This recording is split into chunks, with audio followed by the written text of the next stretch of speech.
നന്ദു നീ വാ, ഇതാ എന്റെ സാമ്രാജ്യം. അടിപൊളി റൂം. ഇവിടെ നീ എങ്ങനെയാണ് ഒറ്റയ്ക്ക് നിൽക്കുന്നേ?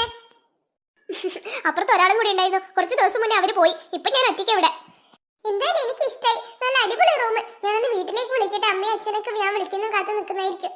ആ ശരി ശരി, നീ വിളിക്കും. ഞാനൊന്ന് ഫ്രഷ് ആയിട്ട് വരാം. എന്നിട്ട് നമുക്ക് ബാക്കിയുള്ള കാര്യങ്ങൾ പറയാം. ഓക്കെ? ആ ശരിയടി. അച്ഛനും ഞാൻ വിളിക്കുന്നത് വെയിറ്റ് ചെയ്തിരിക്കുന്നതായിരിക്കും. വിളിക്കട്ടെ. മോളാണല്ലേ വിളിക്കുന്നേ? ഹലോ അച്ഛാ. ആ മോളെ, നീ എത്തിയോ? ആ ഇപ്പൊ എത്തി അച്ഛാ. ആ നീ വിളിക്കുന്നില്ലെന്ന് പറഞ്ഞ നിന്നെ അമ്മ ഇവിടെ കയറ് പൊട്ടിക്കായിരുന്നു. ആ അതേടി ഇപ്പൊ തരാം. പിന്നെ എന്തൊക്കെയാ മോളെ, ബാംഗ്ലൂരൊക്കെ എങ്ങനെ അടിപൊളിയാണോ?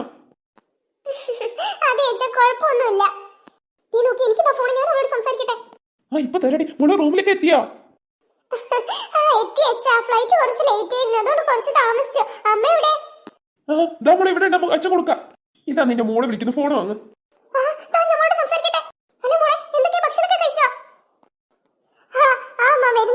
ഭക്ഷണം കഴിച്ചു. എന്തൊക്കെയാ അമ്മേ, സുഖല്ലേ? പിന്നെ എന്തൊക്കെയാ മോളെ, അവിടെ ചൂടൊക്കെയുണ്ടോ? വന്നിട്ടില്ലല്ലോ അമ്മേ, പുറത്തൊന്നും ഇറങ്ങിയിട്ടില്ല. ഇനി പോണം. മോളെ ജോലി സ്ഥലം കുറെ ദൂരെയാണ് അവിടുന്ന്?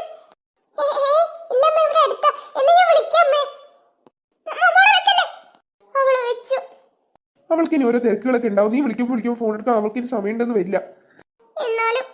എന്നാലും നീ അതോലിച്ച് ടെൻഷൻ അടിച്ചിരിക്കണ്ട. വാ, എനിക്ക് കഴിക്കാൻ എന്തെങ്കിലും എടുക്ക്.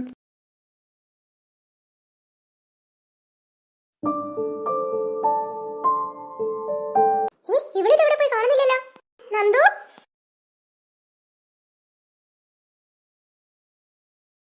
നീ ഇവിടെ വന്ന് നിൽക്കായിരുന്നോ? നന്ദു, നിന്നോട് ചോദിച്ചേ. നീയായിരുന്നോ? പിന്നെ നീ ആരാണ് കരുതിയേ? ആരുമില്ല. നന്ദു, നിനക്ക് എന്താ പറ്റി? എന്താണെങ്കിലും എന്നോട് പറ. എനിക്കൊന്നുമില്ലല്ലോ. നീ പറ, എന്റെ ജോലിയെ കുറിച്ച് പറ, കേൾക്കട്ടെ.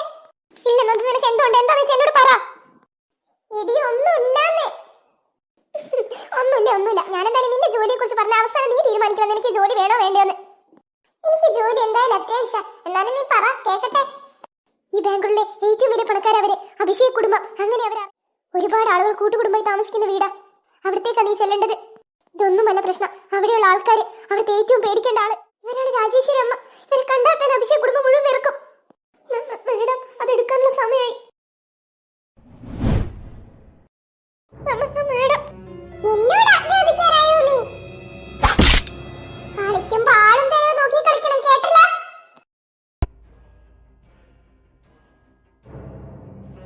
സോറി മേഡം, എന്നോട് ക്ഷമിക്കണം. മേഡം പ്ലീസ് പോവരുത്.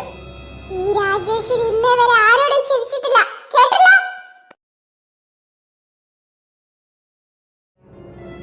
കേക്കട്ടെ, ഇനി എന്താ നിന്റെ അഭിപ്രായം? ഇത്രയും ദുഷ്ടരായ സ്ത്രീകളൊക്കെ ഇപ്പൊ ഉണ്ടോ? അതല്ലേ നിന്നോട് ഞാൻ പറഞ്ഞേ. ഓ ഇവരെന്തല്ല, ഇവരുടെ മോയുണ്ട്. എന്റെ ദൈവമേ, അവനൊക്കെ പണക്കൊഴുപ്പിൽ ജീവിക്കുന്നവനാ. എന്ത് തന്നെ ആയാലില്ല, പോവാൻ തന്നെ എന്റെ തീരുമാനം. നീ ശരിക്കും ആലോചിച്ചിട്ട് തന്നെയാണോ? അതെ റീനെ, ഈ ജോലി എനിക്ക് അത്യാവശ്യം. എന്തായാലും എനിക്ക് പോയേ പറ്റുള്ളൂ. ശരി, നിന്റെ ഇഷ്ടത്തിനേടെ അങ്ങനെ തന്നെ സംഭവിക്കട്ടെ. അപ്പൊ നാളെ രാവിലെ നമ്മുടെ ജോലിക്ക് ജോയിൻ ചെയ്തു. ഓക്കെ? ശരി, ഓക്കെ ഡി. ഞാൻ പോയിട്ടൊന്ന് ഫ്രഷ് ആവട്ടെ. എന്താ അവളുടെ മനസ്സിലൊന്നും മനസ്സിലാവുന്നില്ലല്ലോ. നന്ദു, എന്തായാലും നമ്മളിന്ന് വെറുതെ ഇരിക്കുന്നല്ലേ, നാളെ ഇന്റർവ്യൂവിന് ചെല്ലാൻ വരാം. നമുക്കൊന്ന് പുറത്തോട്ട് ഇറങ്ങിയാലോ? അതിന് ഇവിടുത്തെ പുറത്തെ സ്ഥലങ്ങളൊന്നും എനിക്ക് അറിയില്ലല്ലോ. അതിനല്ലേ നീ വാ, നമുക്ക് പോവാം.